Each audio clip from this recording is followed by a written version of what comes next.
Good evening. I'm very pleased and very honored to welcome you to this discussion with Arundhati Roy. I want to say a few words to explain why this event really matters to me. I met Arundhati many years ago in Delhi, India. It was the time that George Bush was coming to India. If I remember well, 2006, March maybe, on a day as windy as it is here today.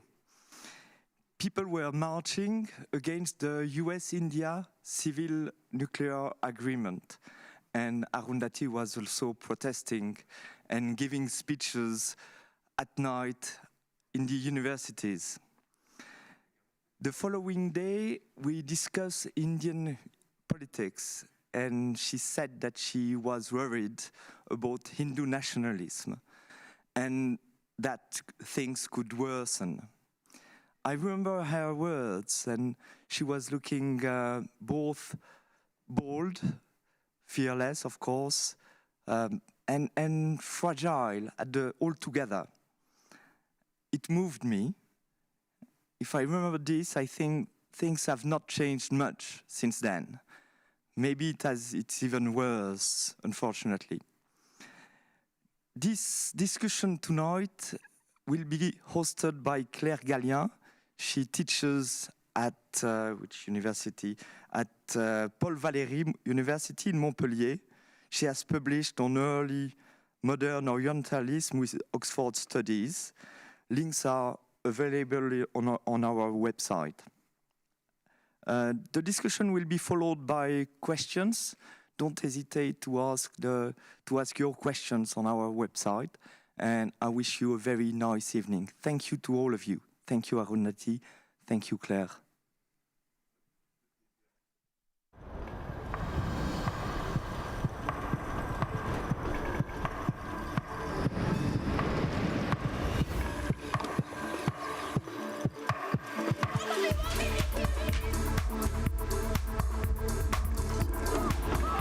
L'art doit quelquefois prendre la place de la politique, quand la politique, pour des raisons économiques, est bloquée. It's important to be able to write about violence with the same intimacy with which I write about love. We created the kind of community that allowed us to give expression to our dignity. Black lives matter. African young people. Actually, I'm not a hero.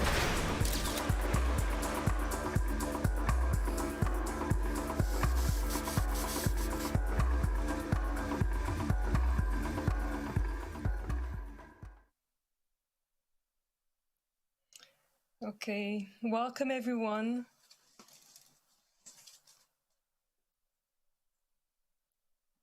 Welcome everyone. I hope you can hear me. It says that my internet connection is unstable. So I hope it's going okay now.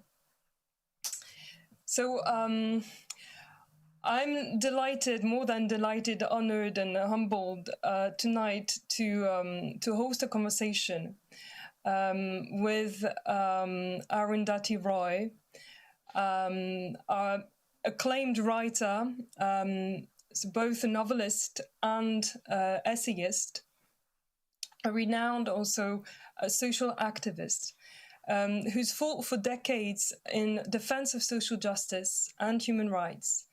In times of rising fascism, political violence, and deepening inequalities. So I'm not going to offer biography right now of your life, your work.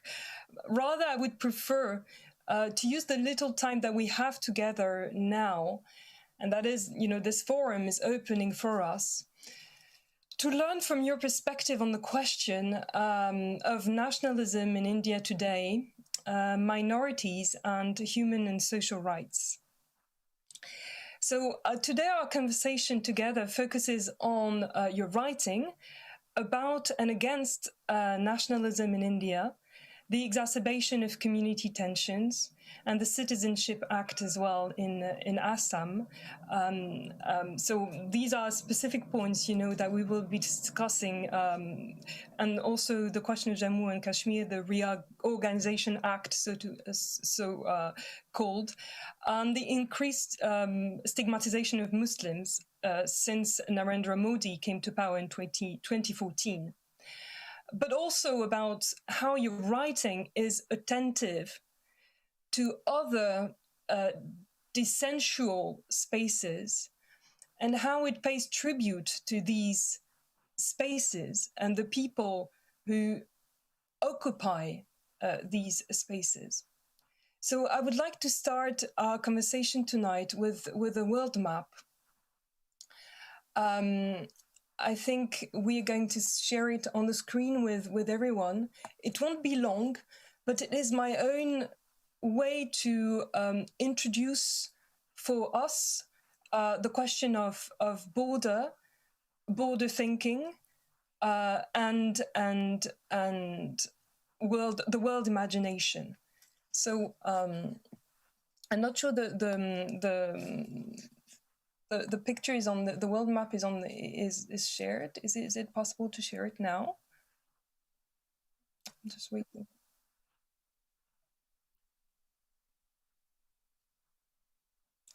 I can't see it on the screen.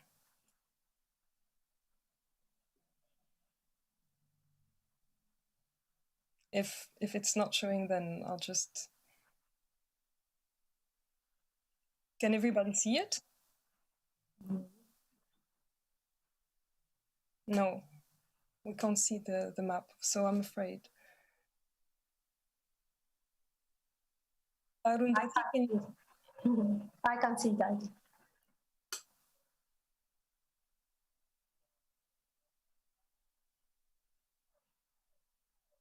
Okay, so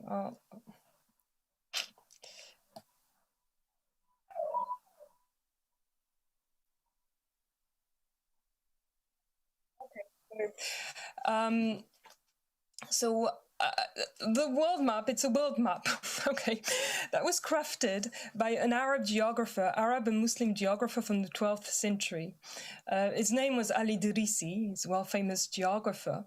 And the map was commissioned, interestingly, by a Christian king at the time, King Roger of Sicily. Now, I'm not interested, for those who can see it, with the accuracy of the map, or even to think about evolutions in accurate mapping.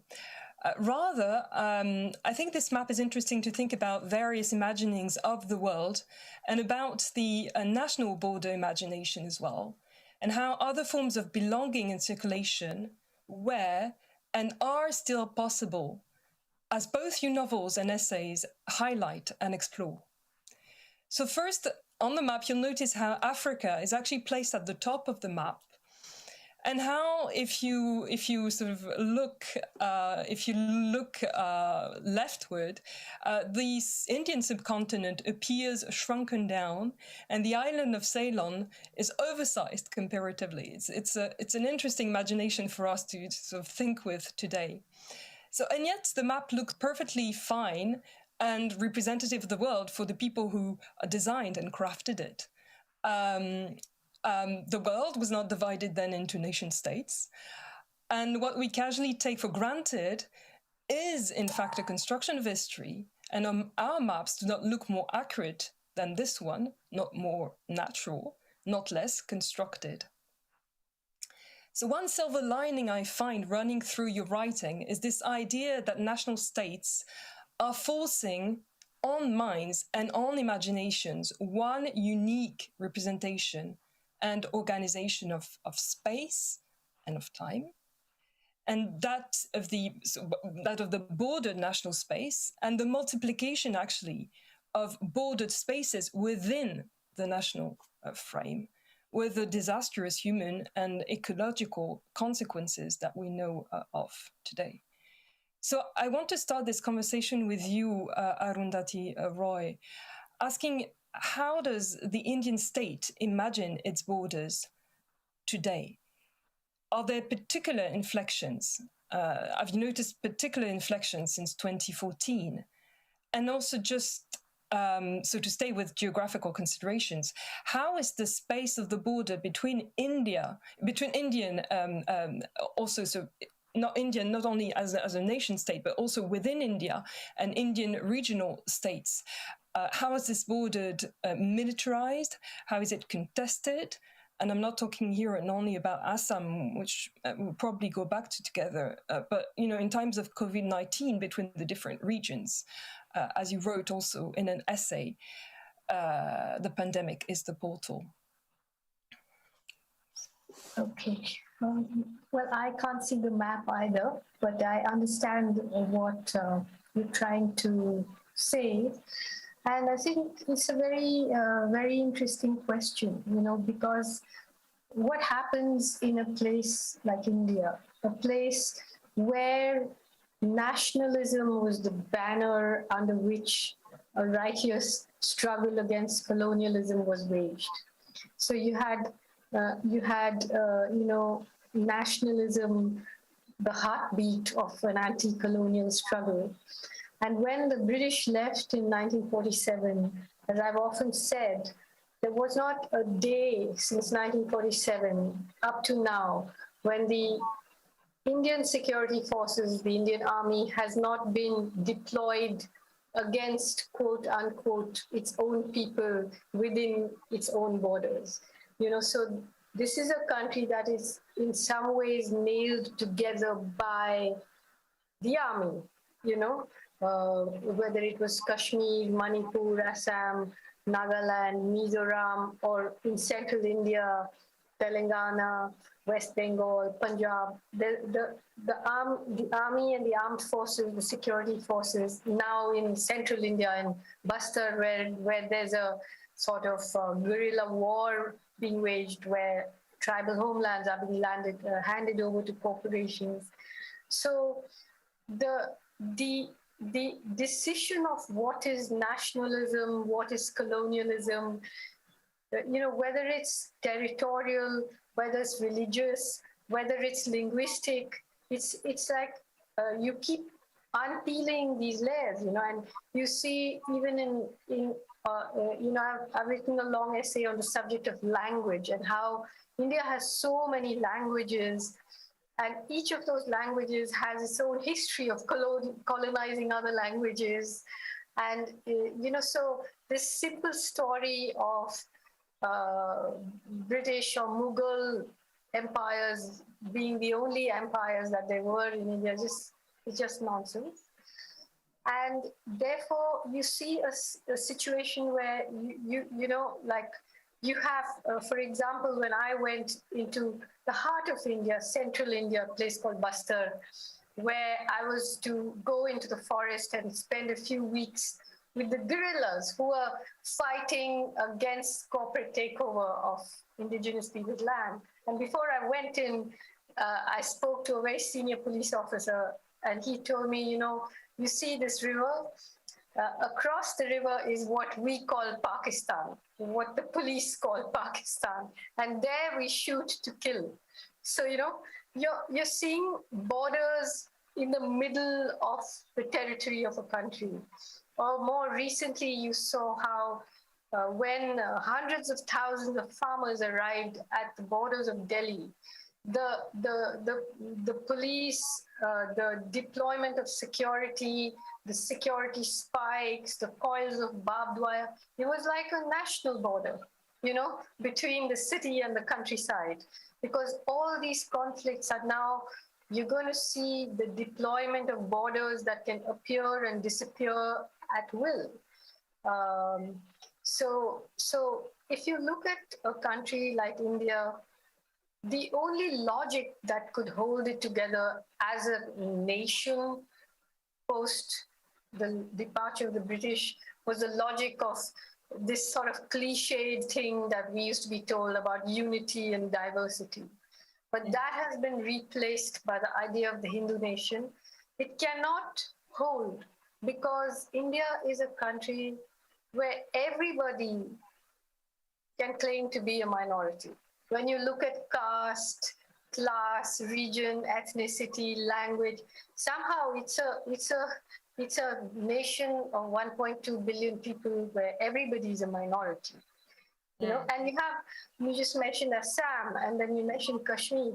So you have this really bizarre situation where you have the Valley of Kashmir, where with a population of 7 million people, a majority of whom have made it pretty clear that they want independence. And then you have the Valley of Assam, where people long to belong, and they are being disenfranchised in the largest exercise of disenfranchisement in the world, where people are being struck off the National Register of Citizens and called foreigners and infiltrators, people who've lived here for centuries. Yeah, I do.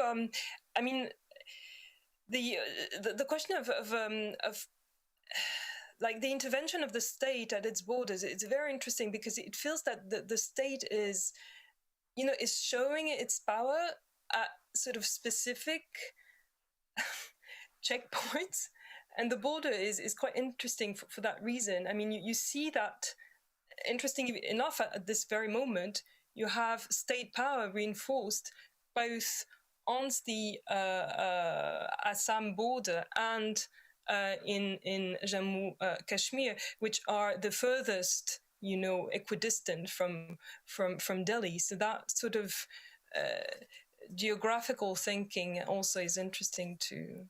Yeah, but as I'm saying, there's the geographical thinking, but then there's also the caste thinking and the class thinking, and you have this situation where borders suddenly come down in places where you don't expect it to. In the middle of a country, it's like an international border where the police, and you have this situation where because of the massive amount of dispossession and disempowerment being caused by these new economic policies and the handing over of land, you have the police in India being gradually turned into a kind of paramilitary where they are fighting wars in the forest, and you have the army in places like Kashmir, which are being turned into a police force. So the police is becoming the army, and the army is becoming the police. Like the army is administering whole regions like Kashmir or, places in the states in the northeast. And then you have the police who are waging war in the forests of central India, police and security forces. So perhaps I was wondering if you could explain also for us because I've been using this term Reorganization Act for Kashmir, and so I mean, what is why does the state talk about, the Indian state talks about reorganization? What's there to reorganize? There was when in 1947. The Maharaja of Kashmir fled to India. It's a complicated story which I won't get into, but they signed an instrument of accession to the Indian Union. And in that, there were provisions which made the state of Jammu and Kashmir, which meant really Jammu, Kashmir, and Ladakh, part of the Indian Union, but with autonomy. And that autonomy was over the years gradually eroded. And by the time the 1990s came, Kashmir became literally administered, as I was saying, by the army. But all along, this Hindu nationalist organization to which Narendra Modi belongs, called the RSS, who are an organization whose ideologues have openly praised Hitler and Mussolini, have described the Muslims of India as the Jews of Germany and so on, who are openly hostile to Christians, communists, and Muslims.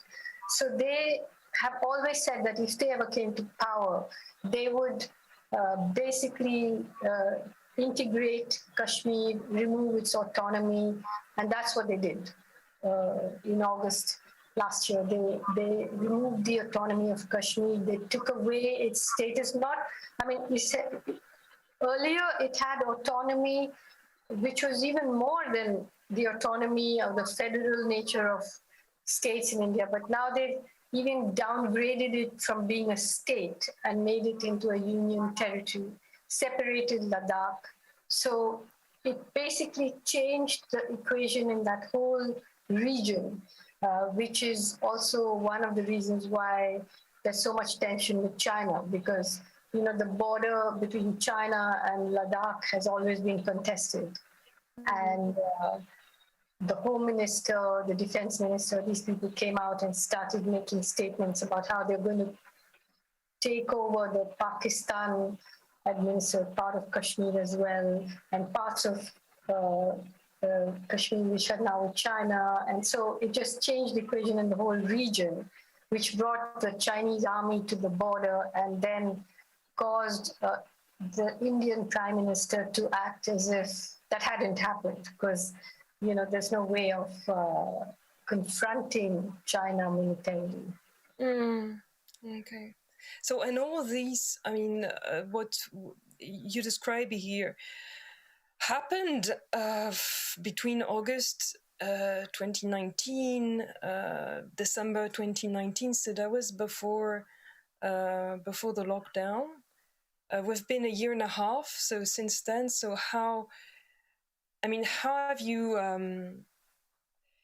experienced? How have you lived through these months as a writer and as an activist? How because so we know of your presence on the ground, and sometimes actually, also the long time you would spend, with the people on the ground. And so how does, it must have completely changed the equation for you. How do you? It's very, first of all, as soon, the way, I'll just rewind to before that, when the Article 370, which basically is in the article in the Constitution that guarantees the state of Jammu and Kashmir autonomy, when that was removed, Kashmir was put under a lockdown, under a curfew that lasted, and under an internet siege. Basically, all communication was cut off. So 7 million people lived without phone, without internet, with thousands of people being put under arrest. So it was, and as a writer, or just as an ordinary person, watching people gloat over this, celebrate it like a proper colonial country, annexing its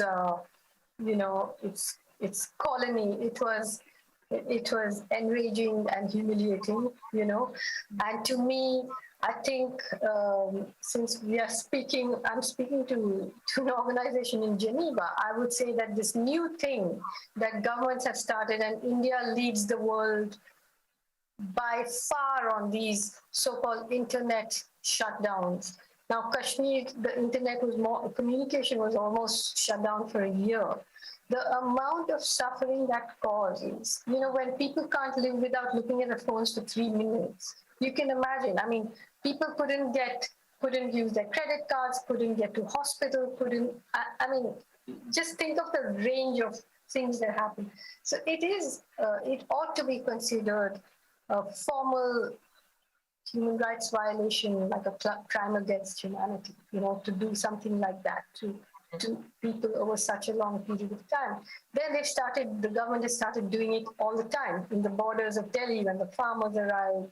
The number of people that are suddenly just first invited to participate in some kind of a digital age and then cut off. So it's a very, very dangerous thing that's going on.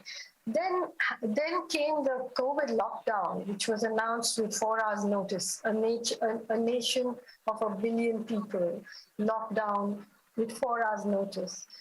Now the thing is that now we can see that the coronavirus has has the illness been very different in this part of the world as it has been in Europe and the US? It hasn't been as lethal, it hasn't been as fatal. But when people in the West announce a lockdown, what is the reason for it? The reason is to enforce physical distancing, right? But in India, in a country in which you have millions of people crammed into slums and squatter colonies, a lockdown means physical compression, you know? So fortunately, the coronavirus is not as lethal as it is in the West. Otherwise, in places like the Dharavi, which is the largest slum in the world, I think, you can imagine what the situation would have been. But the lockdown meant a complete collapse of an already collapsing economy, which had begun to collapse when demonetization was announced. Again, like this prime minister, I think someone in Switzerland, some agency has just described India as a electoral autocracy. This is a good term, you know, because you have a prime minister who is so suspicious of people that every announcement is an ambush. So in 2016, demonetization, when 80% of the currency was demonetized by an announcement that came at some 6 o'clock in the evening, and suddenly, you know, the currency was not legitimate tender anymore. It broke the back of the economy. And then came the lockdown in 2020, and it was like you had already shot the wheels off a moving car, and then you just put a bullet into the engine, you know? So, and without consulting anybody, just taking these whimsical decisions that are like taking a cricket bat to the spine of every person, you know? I see. And that lockdown, of course, as you know, and as I wrote, it was like a chemical experiment in India's great cities. The working class that are hidden away in the crevices of the city suddenly appeared on the roads with no work, with no place to stay, with no money, with no food, and started to walk home like thousands and thousands of kilometers. Yeah, it's surrendering to visibility of people otherwise. Yeah, it was like an X-ray of a society, and I think that's true in the West as well. It was like that in the US. The same people, the same class of people suffered, but for very different reasons. You know, they suffered because they were on the front lines and the illness was deadly. Here, people suffered because not because the illness was deadly, but because the lockdown was deadly.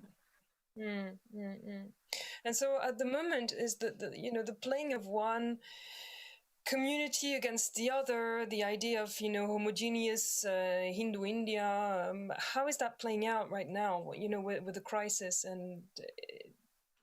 Well, it's become. I mean, over the last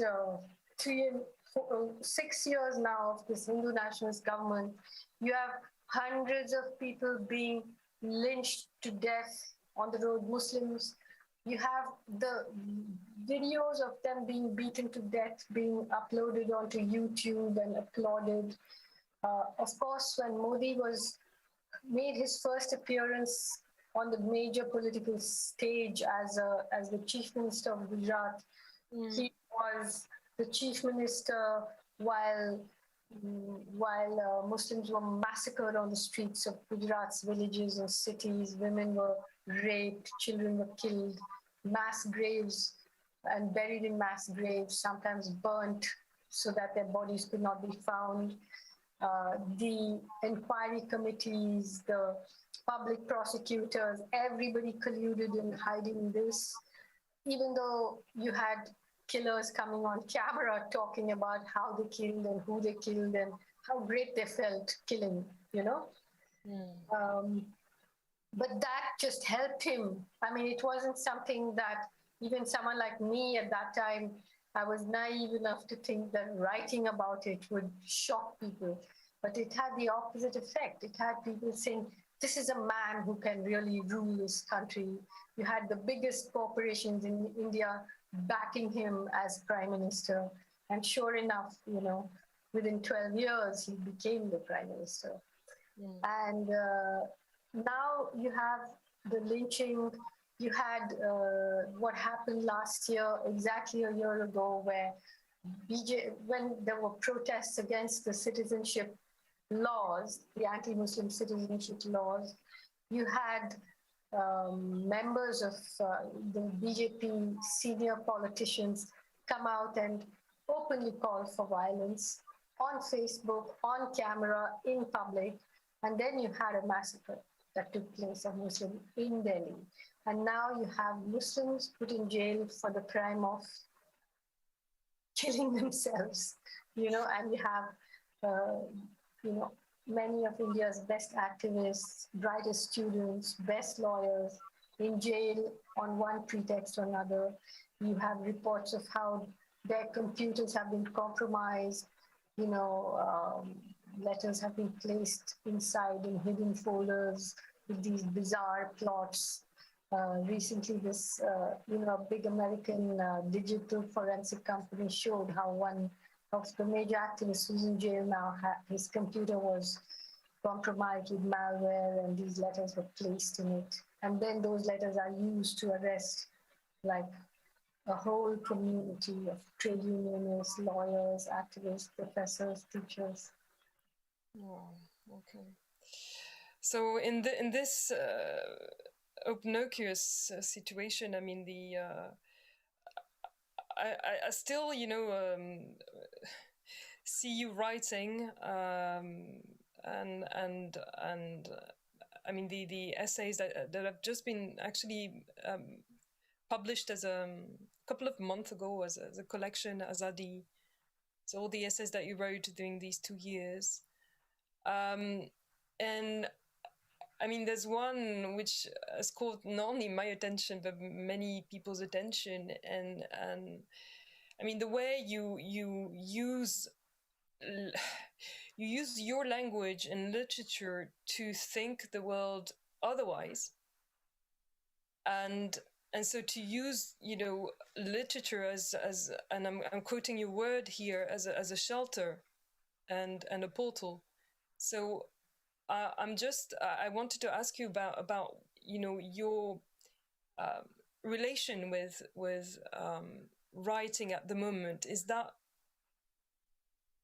providing this space, this portal, this shelter, and how for you? I think there's a part in the Ministry of Utmost Happiness where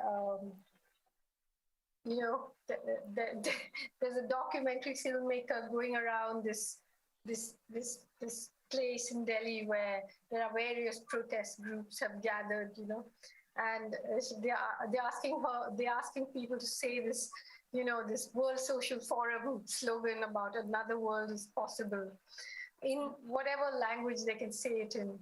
And one of the main characters in the novel, whose name is Anjum, she's a Shia Muslim from Old Delhi who was born as a boy and then, becomes a woman. And she lives in a graveyard in Delhi, and she says, "Main dusri dunya se aayi hu," meaning I have come from the other world, And I was saying to someone the other day that when you write a novel, as a novelist, you're not saying another world is possible.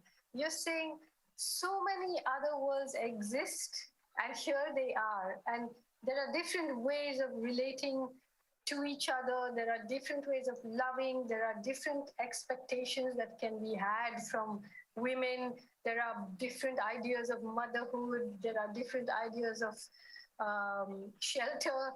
There are different ideas of nations. There are different ideas of everything, which already exist. And we have to, as a novelist, I just present them in some way, a different way of looking at the world. You don't have to be waiting for something to come of some great leader to come and show you the way. You know, there are many people who already know that way and already live that way, but they are being brutalized. But they are also refusing to be brutalized, and they're also laughing, and they're also full of humor and love and, you know, wisdom and irreverence and also profound, you know. So literature, I think that's why I said it, you know, that in some ways literature, and by literature I don't mean just fiction. I mean fiction, non-fiction, everything. It's like a shelter, and it can keep getting broken and keep getting built, but it's like something that goes on between writers and readers, and it's rebuilt all the time. Sometimes the people who are in the middle don't understand it, you know, critics and people who decide what is literature and what is not literature and what is right and what is wrong and what is, you know, they narrow the tracks, but it's our business to widen those tracks. It's very, very true and profound what you say, because, you know, there is this tendency to, I don't like to say reject, but to think that, you know, literature is for imagination only, and it's, you know, figments. And that's just the stupidest thing, you know, because people keep on asking me that, you know, like as if there's fiction and there's fact. Yeah. And fiction cannot be fact, you know, and I'm like, both my non-fiction and fiction, because those are the words we are given, both are ways of telling a story, you know, one with a literary imagination, one more argumentatively, you know. Yeah. And it's also very important that you are, you and writers are giving visibility to what's, to what is, you know, repeatedly and overwhelmingly crushed, silenced, invisibilized, and as you said, you're picking up, you know, stories where you see them, and you're giving them space and visibility, which also goes back, you know, to the question I was asking you about, you know, the position of a writer under lockdown, and how you connect with the struggles out there. I mean, and how even struggles, I mean, take place across. I mean, every country has their own, you know, social and political struggles, and this year has been very, you know, intense and difficult. And states have sometimes used, you know, the presence of lockdown to crush also Absolutely. struggles. I mean, that is one of the most, are using, and not just states, but, you know, anybody who has any kind of power, you know, corporations, employers, everybody's using this opportunity to protect themselves, to remove people from their work, to try and separate that, you know, like biohazardous working class body and the establishment, move the establishment into a sealed sort of capsule which doesn't have to interact with the rest of the world. So I see a lot of danger in you know, the ways in which jobs are going to be disappearing now, you know, because they'll prefer machines that can't get COVID, you know. But yeah, and the thing is that I could not, I mean, you know, to try and explain that COVID was not the same in India and in the West, you know, so I wasn't actually so locked down in a way, you know. As soon as those people started walking, it was like watching some biblical scenario. I went out because I could not, you know, sort of stay in and watch that happening, you know. But yeah. But movements have been, I mean, it's been difficult for people to move, outside the cities. You've mentioned workers trying to go back to. Yeah, they were beaten, they were killed, so many things happened. But at the same time, you have to also remember how all that tragedy happened, and yet this nationalism can trump all that tragedy. They can still be turned into people who hate other people. In the midst of the lockdown, the grand Hindu temple was inaugurated. In the midst of this COVID, you have people going from door to door, intimidating people into giving them money. Some give willingly, but some are intimidated. And there are just millions now in contributions to this, all that. Okay. Yeah. So I think we have a bit of time for questions. I would like to take questions from our speaker, not our speakers, the audience and listeners today. So I have a question by Abdullah. He's asking, can India ever realize its true potential of being the nation home of different cultures, languages, and religions, or the damage done by the current government is far too deep?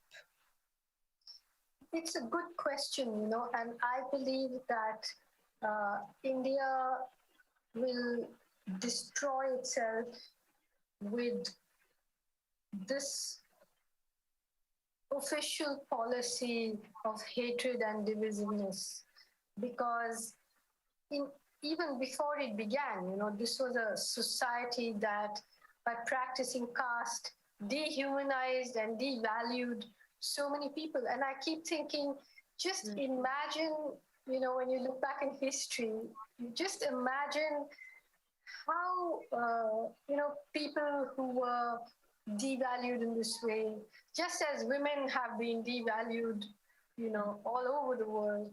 I mean, how much art, how much literature, how much poetry, how many wonderful ideas just never were realized, because the world, more than half the population was just repressed and beaten and subjugated, and now that process is being accelerated. Everything, whatever little was achieved, is being dismantled. So for this reason, it's very important that the people in power now don't remain in power, and that they be defeated politically, that they be sent into a corner, because otherwise they will destroy this country in the name of the country, in the name of nationalism. The country, its people, natural resources. The list is long. So I have a question from Roberta. Roberta is asking, is nationalism really as strong as presented by BJP? Sorry. It is. Is it really strong as the party would have it? No, it's. I don't know how to answer that. It is a kind of formula, a kind of toxic idea of nationalism that they have managed to basically spread to the very grassroots, and it hasn't got anything to do with love. It only has to do with hate of other countries, with exclusion of other people, and with trying to make the rules of who is a good Indian, who is a patriotic Indian, and who is not. So it's just an exercise in toxicity, which has a lot of, somehow it spreads very quickly.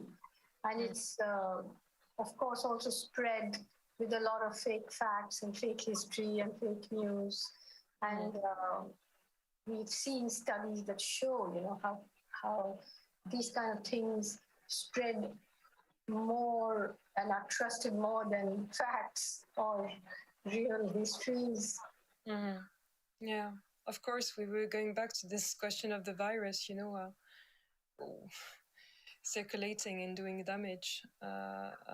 So various types of viruses. I have a question by Pauline, who is asking,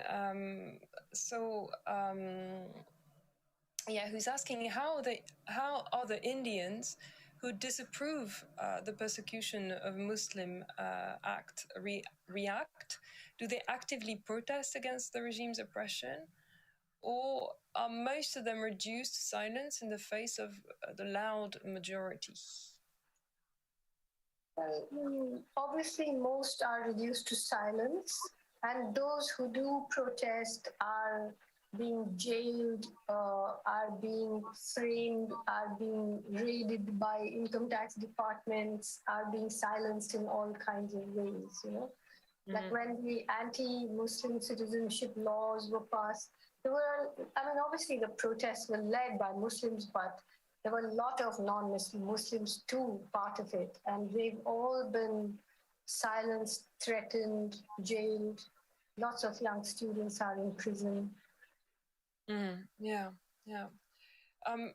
And so there is another question that we have here about literature.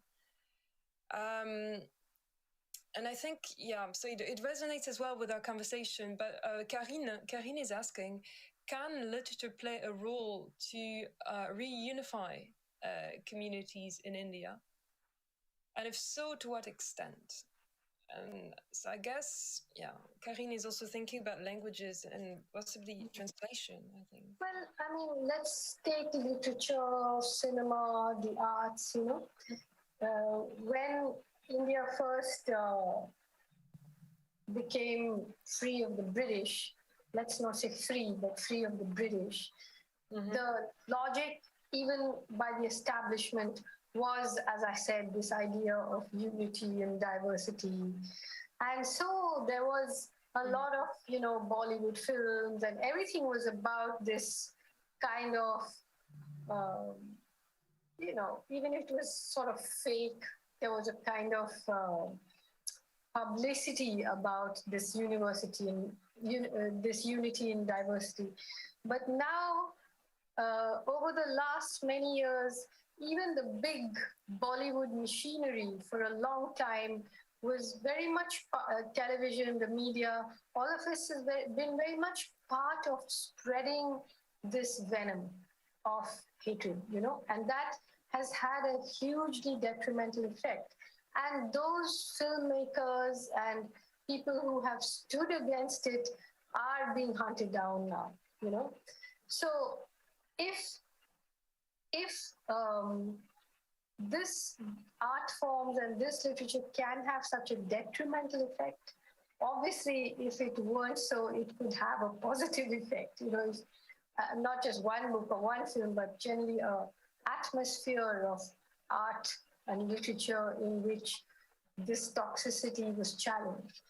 But you're not really seeing that right now. Until very recently, I'm sad to say that many liberals encouraged Modi. Many liberals applauded when he became prime minister, even though he had been chief minister while the most vicious massacre of Muslims took place under his watch, So I can't say that intellectuals or artists or filmmakers have really, not enough numbers of them have stepped forward to oppose this, And why would liberals, as you said, applaud Modi or support such politics? Modi, well, you know, you can read what they wrote, you know, they, like I said, as soon as the massacre happened, the major corporations came out and supported him as prime minister. There was a lot of this nativist business going on, and this idea that he's a strong person. And, you know, a lot of the liberals were very supportive of the new economic policies, the corporatization and privatization, and they believed that Modi could quell the unrest that all this was leading to. You know, so while they would not necessarily openly praise Hindu nationalism, they would say things like, he's just a right-wing conservative and we need that kind of person in India. And so, you know, not willing to see that this was a fascist who belonged to an openly fascist organization all his life, which is the RSS. So going hand in hand with new So preparing the ground for him. Now some of them have, you know, sort of begun to criticize him, but it's too late. Or maybe it's never too late, but it's late. It's late. Okay. So maybe I'll just take one, two final questions, but there's another question. So for you, of course, Mrs. Roy, as an activist, how do you find the courage to tackle such difficult issues in the face of all? In the face of all these inter-community forms of violence, what gives you enough strength to keep on fighting for these rights and not give up? Well, you know, first of all, I don't know whether I would call myself an activist, because I don't know what that word means and where it came from. You know, it's a very recent word. I'm a writer, and historically, writers have written about the communities that they live in and question them and so on.